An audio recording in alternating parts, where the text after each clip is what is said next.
क्या आपने कभी भी किसी बेटे को अपनी बूढ़ी माँ को अपने कंधे पर उठाकर जंगल में छोड़ते देखा है? क्या आप जानते हैं महात्मा बुद्ध को किस बात पर क्रोध आया था? जब एक बेटे ने महात्मा बुद्ध से कहा था, ये माँ बोझ है मेरे लिए। जिस दिन उस बेटे ने अपनी माँ को कंधे पर उठाया, बुद्ध की आंखों से आंसू गिर पड़े। सूरज धीरे धीरे गांव के पूरब से निकल रहा था। ठंडी हवा खेतों से टकराकर मिट्टी की सौंधी सुगंध लिए घर घर घूम रही थी। पर एक घर ऐसा था जहां दिन की शुरुआत धूप से नहीं होती थी। वहां दिन की शुरुआत होती थी एक बूढ़ी माँ की पुकार से।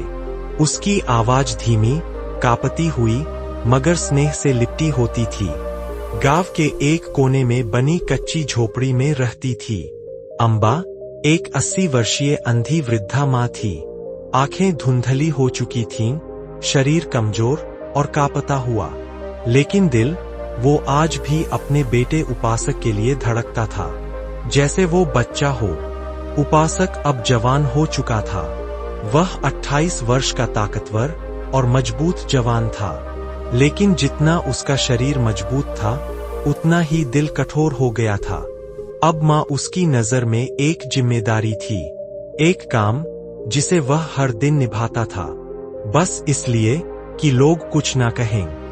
वह रोज खाना देता, पर गुस्से में। वह कपड़े धोता, लेकिन ताने मारते हुए।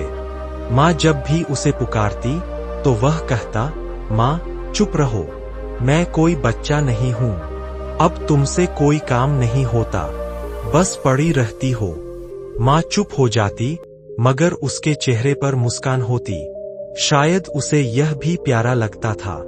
गांव के लोग कहते थे, अबे उपासक, अब तक तेरी माँ जिंदा है, छोड़ क्यों नहीं देता किसी जंगल में ले जाकर। उपासक पहले हंसता था, फिर धीरे धीरे वह वैसा ही सोचने लगा। एक रात उपासक देर से घर लौटा। माँ ने फिर पूछा, खाना खा लिया बेटा? वह गुस्से में चिल्लाया, बस करो माँ, अब तुम्हारा बोझ नहीं उठाया जाता। ना देख सकती हो, ना कुछ कर सकती हो, कब तक तुम्हें ढोता रहूं? वह चुपचाप उस रात सो गई और उपासक सोचता रहा, मैं आजाद क्यों नहीं हो सकता। और फिर अगली सुबह वह उठा, माँ के लिए खाना बनाया। पहली बार प्यार से, पहली बार चुपचाप। माँ मुस्कुराई, आज कुछ बदलाव सा लग रहा है बेटा। वह बोला, हाँ माँ, आज कुछ विशेष है। उसे क्या पता था कि वही दिन उसकी परीक्षा का दिन था।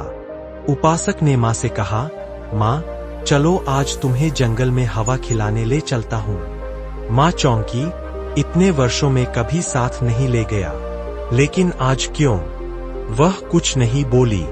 उपासक ने माँ को धीरे से कंधे पर उठाया। एक बहुत बूढ़ा, हल्का शरीर जो कभी उसे दूध पिलाता था, आज वही उसके कंधों पर पड़ा था। वह चल पड़ा, गांव से दूर, जंगल की ओर।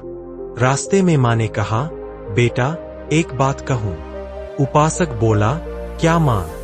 जब तू मुझे उस पेड़ के नीचे छोड़ देगा, तो लौटते समय रास्ते में जहां तू मुड़ा है, वहां कुछ सूखे पत्ते गिरा देना। क्यों माँ? उसने चौंककर पूछा।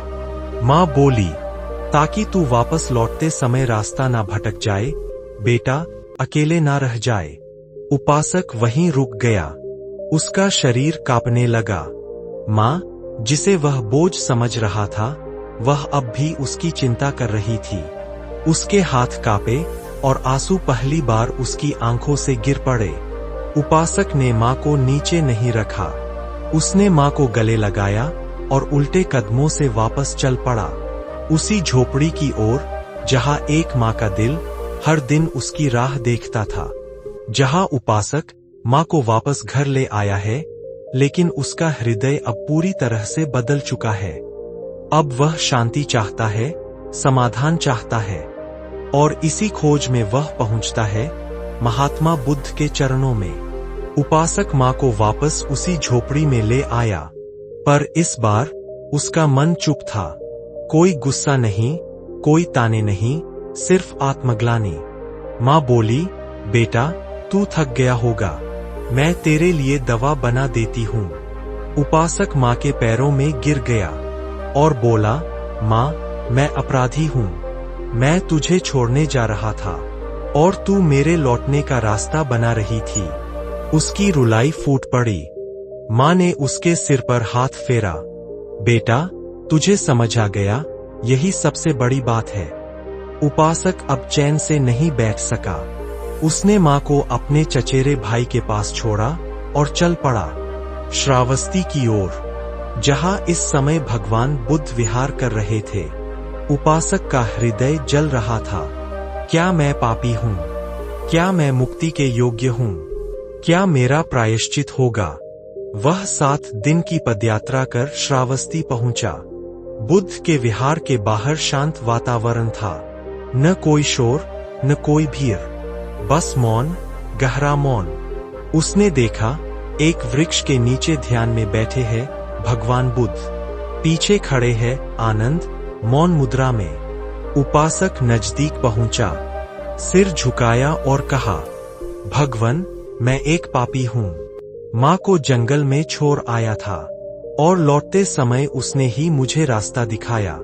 क्या अब मैं किसी भिक्षु का पात्र हूँ?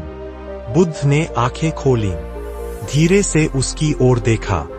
बुद्ध कुछ बोले नहीं, पर उनकी आंखों से 2 आंसू टपक पड़े। उपासक, जब मैं ध्यान में था, मैं तुम्हारी यात्रा देख रहा था। मैंने देखा, एक माँ कंधे पर थी और बेटा बोझ समझ रहा था। मैंने यह भी देखा, जब वही बेटा रो रहा था, क्योंकि माँ ने अब भी उसकी चिंता की। जिस दिन मनुष्य को अपने कर्म का बोध हो जाए, उसी दिन उसका पुनर्जन्म प्रारंभ हो जाता है। उपासक ने बुद्ध से कहा, मैं सेवा करना चाहता हूँ, मैं शिष्य बनना चाहता हूँ। माँ के चरणों में ही संसार का सत्य है, ये अब समझ आया है।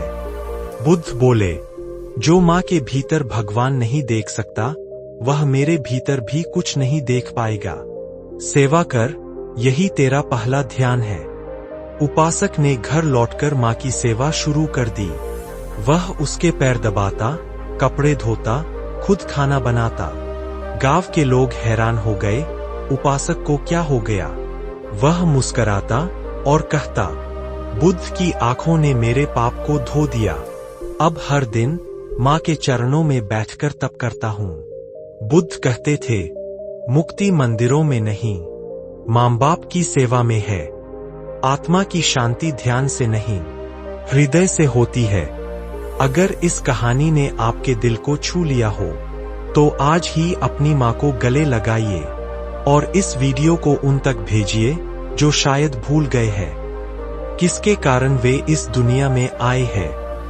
दोस्तों, आपको यह कहानी पसंद आई हो तो वीडियो को एक लाइक जरूर कर दें और अपनी राय कमेंट बॉक्स में जरूर बताएं।